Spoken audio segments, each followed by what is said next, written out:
حافظ صاحب، چونکہ ایک پریکٹیکل ڈسکشن کی طرف ہم بڑھ رہے ہیں، انسٹیٹیوٹس کا بھی ذکر ہوا، استاد، شاگرد اور نصاب کے درمیان توازن کس قدر اہم ہوتا ہے؟ دیکھیں، سب سے پہلے تو بنیادی چیز آپ دونوں کا بہت شکریہ، بٹ صاحب آپ کا بھی بہت شکریہ، تمام جو یہاں پر موجود لوگ ہیں ان سب کا بہت بہت شکریہ۔ بنیادی چیز یہ ہے کہ آج ضرورت کس چیز کی ہے؟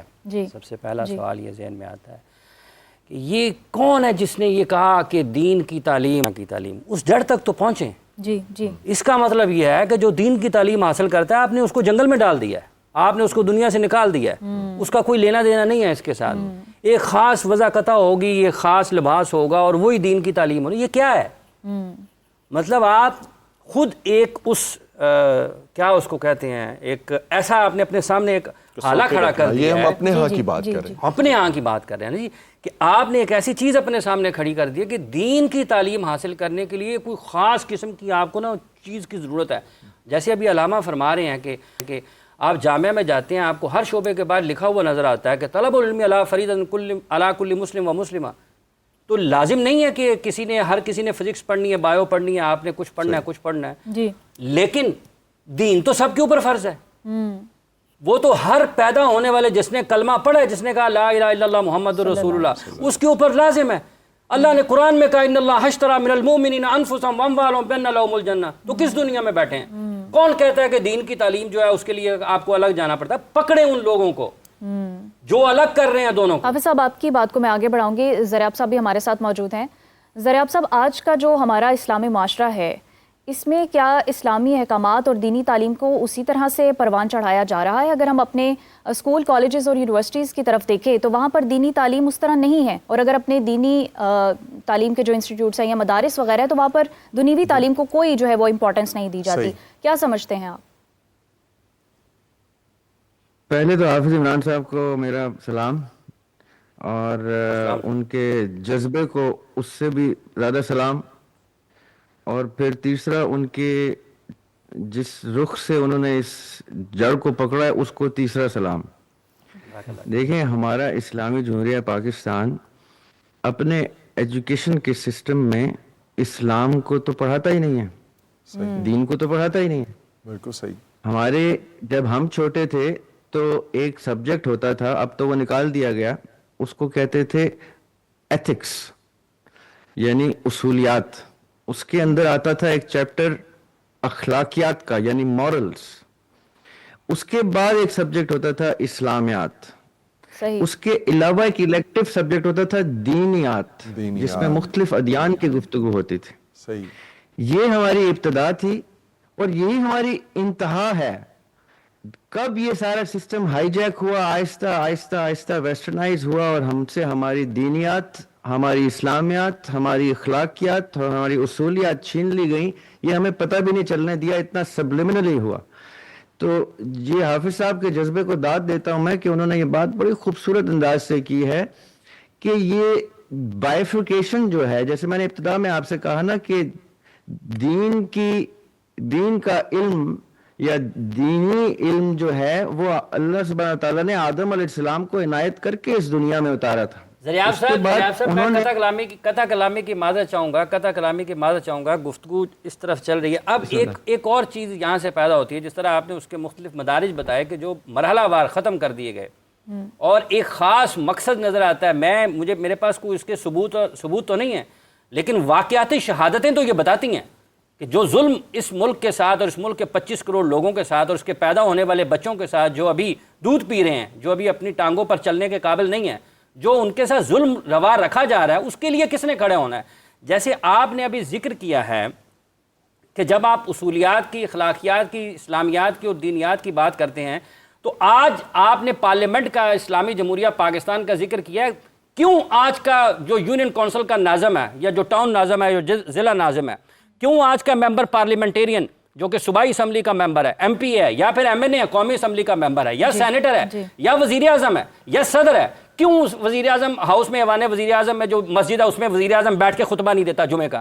کیوں پارلیمنٹیرین جو ہے، ہر ممبر پارلیمنٹ اپنی مسجد میں جا کے جمعہ کا خطبہ نہیں دیتا؟ کیوں یونین کونسل کا ناظم اور ٹاؤن ناظم جو ہے اپنی مسجد میں جا کے جمعہ کے خطبات نہیں دیتے؟ کیا یہ صرف کام علماء کے آپ نے خاص طبقہ رکھ دیا ہے؟ یہ کام ان کا ہے؟ کیا حضرت امیر المومنین عمر رضی اللہ تعالیٰ عنہ سے بڑا ہے کوئی؟ وہ خطبہ جمعہ نہیں دیتے تھے؟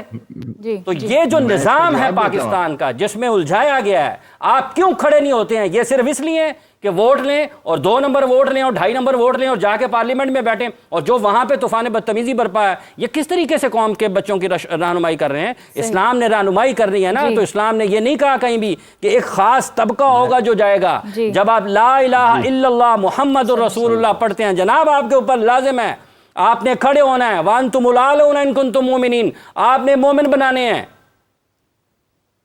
میں اس کا جواب دیتا ہوں آپ کو، آپ کے سوال کا۔ آپ کا سوال بہت خوبصورت ہے۔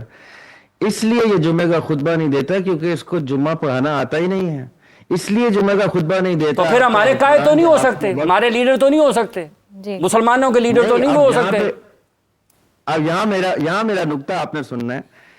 کیا آپ مجھے بتائیں، جس فورن سسٹم کو، جس ایلین سسٹم کو، جس امپورٹڈ سسٹم آف ڈیموکریسی کو اس ملک میں صادر کر دیا ہمارے اوپر، جس کا دین ابراہیمی سے ڈائریکٹ متصادم ہے، جو اس ڈیموکریسی کے سسٹم کے ووٹوں سے یہ ان پڑھ لوگ ہمارے اوپر مسلط ہوتے ہیں، جن کو جمعہ کلمہ پورا نہیں ادا کرنا آتا۔ اس چیز کو تسلیم کرنا پڑے گا ہمیں۔ جمعہ تو آپ نے بہت جامع گفتگو کر دی ہے، یہ تو کلمہ پوری طرح نہیں پڑھ سکتے۔ ان سے اگر یہ پوچھ لیجئے کہ قرآن پاک میں صورتیں کتنی ہیں، تو یہ پریشان ہو جائیں گے کہ یہ سوال بھی آنا تھا کبھی عوام میں سے ہمیں۔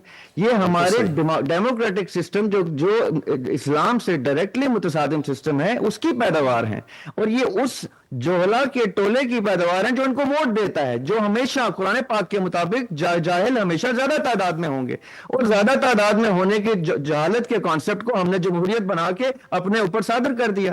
ایک بھی شخص نہیں اٹھتا اس بات کو، ایک بھی پڑھا لکھا عالم سمجھدار جو سو کالڈ ہمارے علماء ہیں، وہ نہیں اٹھتے یہ بات۔ ابھی ہم نے آیت پڑھی، هل يستوي الذين يعلمون والذين لا يعلمون، کہ قرآن کہہ رہا ہے کہ علم والوں کو آپ جاہلوں سے کمپیئر نہیں کر سکتے، اور یہاں پہ 51 جاہل جو ہیں اگر ووٹ دے دیتے ہیں تو 49 پڑھے لکھے ضائع ہو جاتے ہیں، ان کی زبان بند ہو جاتی ہے، کیونکہ جمہوریت کا کانسیپٹ ہی یہ ہے کہ اللہ تعالیٰ عقل اسلام کو کہہ رہے ہیں کہ اکثریت کی طرف مت جانا، اکثریت جاہلوں کی ہوتی ہے، اور ہم کہتے ہیں ہم نے سسٹم وہ لے کے آنا ہے جس میں اکثریت کے ووٹ کے اوپر صدر آئے گا، وزیر اعظم آئے گا، تو آپ کے کونسلر آئیں گے، سب آئیں گے۔ تو اس کا مطلب یہ ہے کہ ہم اینٹی قرآن سے اپنا سسٹم اسٹیبلش کریں گے، اور آپ توقع کرتے ہیں کہ وہاں دینیات ہوگی، وہاں اسلامیات ہوگی، وہاں اخلاقیات ہوں گی، اصولیات ہوں گی۔ نہیں، وہاں صرف ان کی جمہوریت کی گفتگو ہوگی، ان کے جمہوری نظام کی گفتگو ہوگی جو یہ چاہیں گے، اور اسی جاہلانہ سسٹم کی پیداوار ہمارے اساتذہ بھی ساتھ ساتھ اسی فیکٹری سے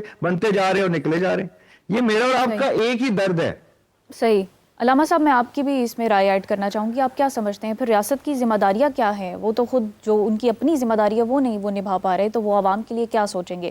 ایک اور ادھر میں پہلو ایڈ کرنا چاہوں گی کہ یہ ایک بڑا کانسیپٹ سمجھا جاتا ہے کہ جو دینی تعلیم ہے، اگر اس کو پراپر طریقے سے پھیلانا ہے، اس کو شعور کا ذریعہ بنانا ہے، تو کو ایجوکیشن سسٹم جو ہے اس کو ختم کرنا ہوگا۔ کیا سمجھتے ہیں آپ؟ اب دیکھیں، جو پہلا آپ کا سوال ہے وہ اسلامی جمہوریہ کے حوالے سے، اس میں یہ ہے کہ خیر اسلام کی تو بات ٹھیک ہے، لیکن اگر جمہوریت وہی ڈیموکریسی اور یہ دونوں کو آپ ملائیں گے، یہ ترکیب بھی جو ہے اسلام کے خلاف جائے گی۔ ہاں، اسلام یہ کہتا ہے وَشَاوِرْهُمْ فِي الْأَمْرِ، کہ کوئی بھی آپ کام کریں تو اس میں مشاورت ہونی چاہیے، شورا ہونی چاہیے، لیکن جو ہمیں معیار یہ نہیں دیتا کہ آپ پرچیوں کو گنیں، نہیں، وہ کہتے ہیں پرچی کو تولیں۔ اچھا، جو پرچی ڈال رہا ہے اس کی اپنی اہمیت کیا ہے، اور اسی لیے جس کی طرف انہوں نے اشارہ حافظ صاحب نے بہت اچھا کیا ہے، بلکہ جو اصل اسلامی نظام حکومت ہے، جب کسی کو گورنر نامزد کیا جاتا تھا، وہ گورنر ہی مساجد میں اگر خطبے دیتا تھا، اب اگر عوام نے یہ ظاہر کرنا ہوتا کہ ہم اسے قبول نہیں کر رہے، تو وہ اس کے پیچھے نماز جمعہ نہیں پڑھتے تھے۔ جیسے باقاعدہ خطوط ملتے ہیں کہ جب لوگوں نے امام حسین علیہ السلام کو خط لکھے تھے، انہوں نے کہا جی یہ جو یہاں کا گورنر ہے نعمان بن بشیر، ہم نے اس کے پیچھے جمعے پڑھنے چھوڑ دیے ہیں، یعنی اس بات کا اشارہ تھا کہ ہم اسے ناپسند کر رہے ہیں۔ تو در حقیقت وہ تو جو اسلامی جمہوریہ کا یہ ایک ترکیب ہی ہے، اس میں بھی ہمیں اصلاح کی ضرورت ہوتی ہے۔ اب دیکھیے، ریاست کی تو ذمہ داریاں بہت سی ہیں، ان میں سے ایک علم ہے۔